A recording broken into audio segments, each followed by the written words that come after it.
text messages from some random guy and wanted me to block the number since I have control of the account. I blocked it, then I went to Craig's website and posted a unsee.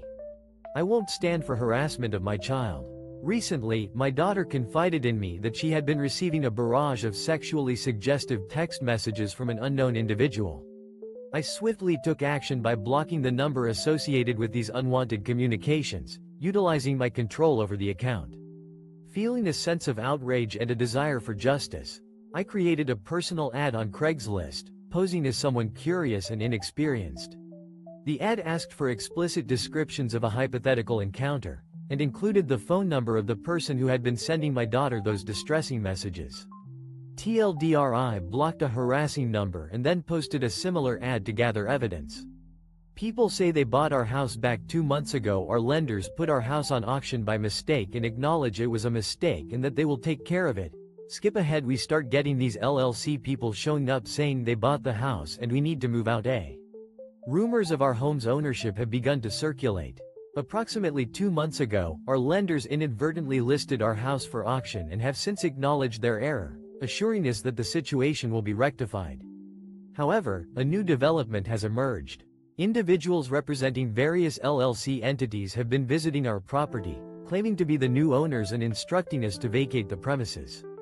Despite the repeated assurances from our lenders, we have received an eviction summons from one of these LLC entities.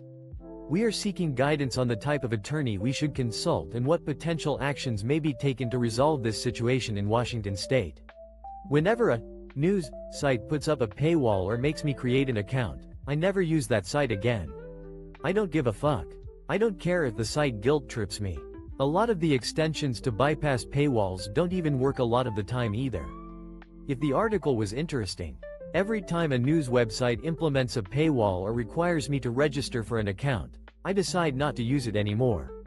I'm unapologetic about my stance. Regardless of the site's attempts to guilt trip me, I see no reason to accommodate their demands.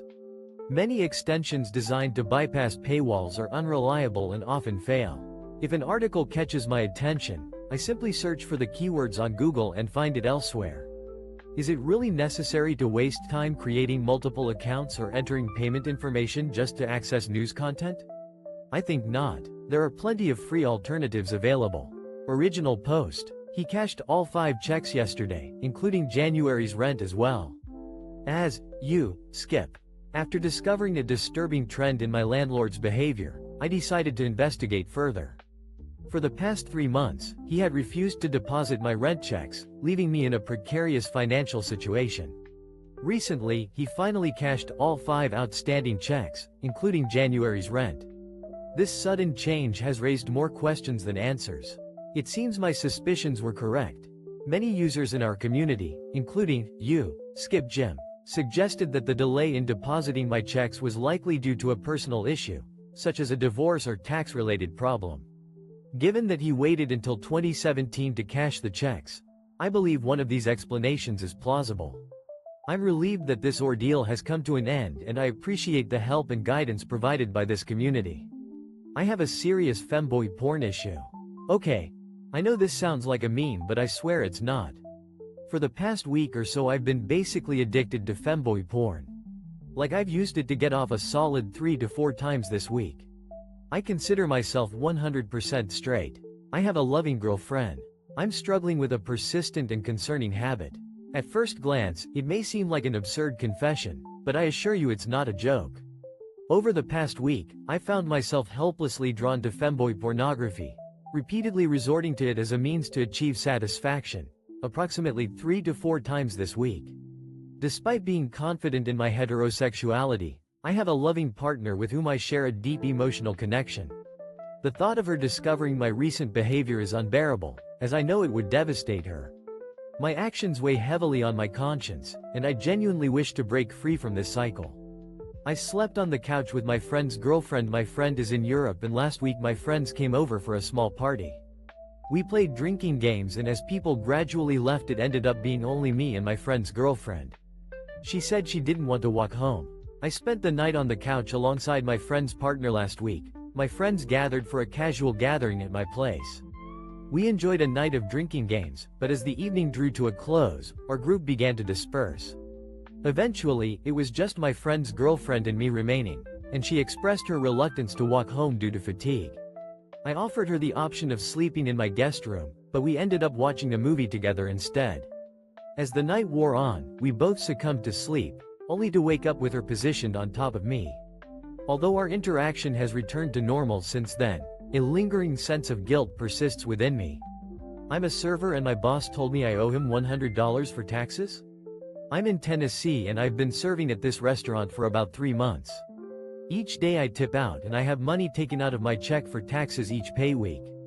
I make $2.13 an hour plus tips. My boss approached me and Tennessee server faces uncertainty over tax obligations recently. I found myself in a perplexing situation when my supervisor informed me that I was allegedly owed $100 in back taxes.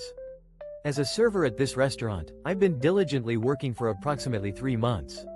My compensation package includes a base wage of $2.13 per hour, plus tips, which are subject to tax deductions each pay period. My employer takes out a portion of my earnings for federal and state taxes, as is standard practice. My boss requested that I cover the supposed tax debt immediately, and I was expected to fork over the cash on the spot. I was taken aback by this unexpected demand, as I had assumed that my tax obligations would be handled directly with the Internal Revenue Service, IRS, at the end of the year. I'm left wondering why I was required to pay this amount to my employer, when I believed it was the IRS that would ultimately settle my tax liabilities. This experience has left me feeling uncertain and curious about the tax obligations of servers in the service industry. Edit: after re-evaluating the situation, it appears that my employer's request may be in accordance with Tennessee state laws. Under Tennessee Code Annotated Section 505121, employers are I regret not losing my virginity to a prostitute. All those people saying, save your virginity for someone who actually wants to have sex with you instead of a prostitute, can eat my ass.